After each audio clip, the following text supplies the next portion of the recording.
மாண்புமிகு தமிழக முதலமைச்சருடைய வழிகாட்டுதலின்படியும் மாண்புமிகு ஊரக வளர்ச்சித்துறை அமைச்சர், மாண்புமிகு இந்து சமய அறநிலைத்துறை அமைச்சருடைய அறிவுறுத்தலின்படியும் இன்று பழனி அருள்மிகு தண்டாயுமானி திருக்கோயிலில் மலையில் படியில் ஏற்படுகிற பக்தர்களுக்கு முதலுதவி மையம் அமைப்பதற்காக இன்றைக்கு ஏற்பாடு செய்யப்பட்டு சுமார் 25,49,000 அதற்கான உபகரணங்கள் எல்லாம் ஏற்பாடு செய்யப்பட்டு இன்றைய அதை மக்கள் பயன்பாட்டில் கொண்டு வந்திருக்கிறோம். அதே போன்று பஞ்சாமிர்தம் 500 கிராமில் ஏற்கனவே கொடுத்துட்டு இருந்தாங்க.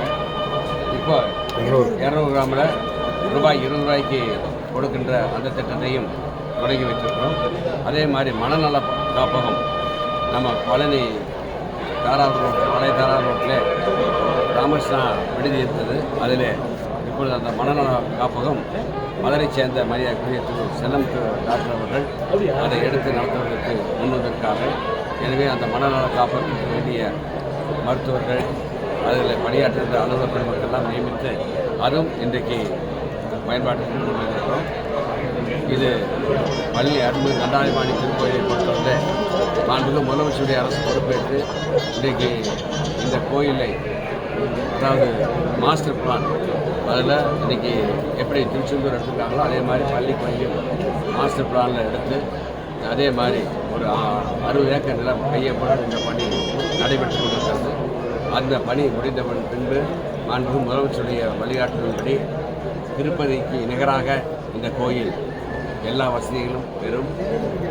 அதே மாதிரி பக்தர்கள், அதாவது தைப்பூசத்துக்கு இந்த ஆண்டு பார்த்துருப்பீங்க, பல லட்சம் பக்தர்கள் வந்தார்கள்.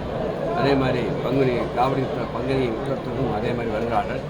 அவருடைய நலன் கருதி வருகின்ற வழியில், இப்படி பொள்ளாச்சியிருந்து வருகின்ற வழியாக இருந்தாலும் சரி, அதே மாதிரி தாராபுரத்துலேருந்து வருகின்ற வழியாக இருந்தாலும் சரி, அதே மாதிரி திண்டுக்கல்லிருந்து வருகின்ற வழி, செம்பட்டியிலிருந்து வருகின்ற வழியில் வருகின்ற பக்தர்களுக்கெல்லாம் அடிப்படை தேவைகள், அவைகளுக்கெல்லாம் குடிநீர் வசதி, அதே மாதிரி டாய்லெட் வசதி போன்ற வசதிகளை ஏற்படுத்தி தருவதற்கு நாங்கள் முடிவு செய்திருக்கிறோம். அதையும் உபயதாரர்கள் மூலமாக இடம் வருவாய்த்துறையில் மாவட்ட ஆட்சித்தலைவர்கள் சொல்லி இடம் தேர்வு செய்ய ஏற்பாடு செய்து கொண்டிருக்கிறோம்.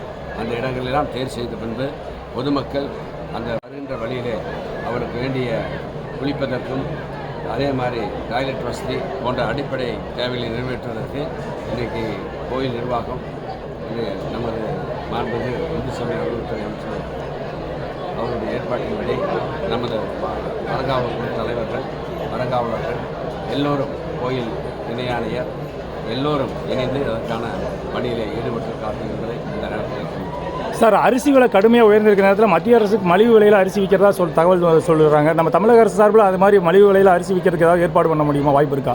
நம்ம தான் விலையில்லாமல் அரிசி கொடுத்துட்ருக்கோம்ல, மலிவு விலையில் கொடுக்கணும். விலையில்லாமல் கொடுத்துட்ருக்குறோம். கலைஞருடைய ஆட்சி காலத்தில் கிலோ அரிசி 2 ரூபாய்க்கு போட்டோம். 2006 மறுபடியும் 1 ரூபாய்க்கு கொடுத்தோம். அப்புறம் விலையில்லா அரிசி கொடுத்துட்ருக்குறோம். மலிவு விலையில் எது கொடுக்கணும்?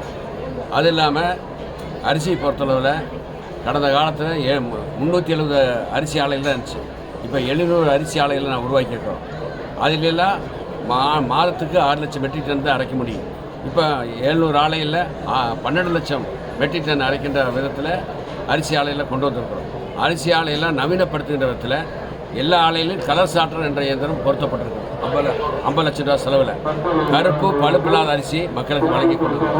அது இல்லாமல் விரைவில், அதாவது தஞ்சாவூரில் 2, திருவாரூரில் 2, கடலூரில் 500 மெட்ரிக் டன் கொண்ட பப்ளிக் பிரைவேட் பார்ட்னர்ஷிப் திட்டத்தில் அரிசி, அதாவது ஆலைகளை நிறுவனம். தேனியில் 200 மெட்ரிக் டன் கொண்ட அரிசி ஆலை நிறுவனம். அதெல்லாம் வந்துருச்சுன்னா நாங்களே பேக்கிங் பண்ணி விலையில்லா அரிசி பொதுமக்களுக்கு வழங்க இருக்கிறோம். சார், இப்போ சார் பொதுவான சந்தையில் விற்கக்கூடிய அரிசி விலையை குறைப்பதற்கு ஏதாவது நடவடிக்கை எடுக்க வாய்ப்பு இருக்குமா சார்?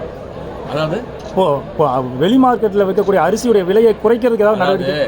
அரிசி நம்மளுக்கு போதுமான அரிசி இந்த ஆண்டு குறுவை சாகுபடியில் மேட்டூர் அணையிலிருந்து தண்ணி வராத காலத்தினால அரிசி பற்றாக்குறை ஏற்படுவதற்காக என்சிசிஎஃப் மூலமாக 10 லட்சம் மெட்ரிக் டன் வாங்கியிருக்கிறோம். என்ன விலை தெரியுமா? 35 ரூபா 40 காசுக்கு வாங்கி பொதுமக்களை வாங்கி கொண்டிருக்கிறோம். பொங்கலுக்கு கொடுத்துருக்கிற பர்ச்சேஸ் உங்களுக்கெல்லாம் பார்த்துருப்பீங்க. அதே மாதிரி இப்போ ரேஷன் கடையில் போய் பாருங்கள். இது வரைக்கும் ஆட்சி பொறுப்பேற்று 32 மாத காலத்தில் பொதுமக்களுக்கு தரமான அரிசி வழங்க வேண்டும் என்று மாண்புமிகு முதலமைச்சர் அவர்கள் உத்தரவு வழங்கியிருக்கார். அதையுமே ஒரு நெல்மணி கூட சேதமடையக்கூடாது மழையில் என்பதற்காக 4 லட்சம் மெட்ரிக் டன் 400 கோடி ரூபாயில் செமிகுடோன் ஓப்பன் கேப்ஸ் 103 இடத்துல இருந்துச்சு டெல்டா மாவட்டங்களில். அதையெல்லாம் எடுத்துகிட்டு இப்போ நெல்லை கடந்த ஆட்சியிலலாம் எப்படின்னா நம்ம ஊரில் பார்த்துருப்பீங்க, தட்டு போர் போட்டு மூடி வச்சுருப்போம், மழை பெஞ்சா லேசாக நலையும். அதே மாதிரி டெல்டா மாவட்டத்தில் 103 இடங்களில் கட்டையில் அடுக்கி நெல் மூட்டையை அடக்கிடுவாங்க, அதில் தார்பாய் போட்டு மூடியிருப்பாங்க. அந்த நேரத்தில் ஏதாச்சும் புயலோ அதை காற்றோ வந்தால் விலகேசி வச்சுங்க, அந்த நெல் அட்டியெல்லாம் நனைச்சி போகும்.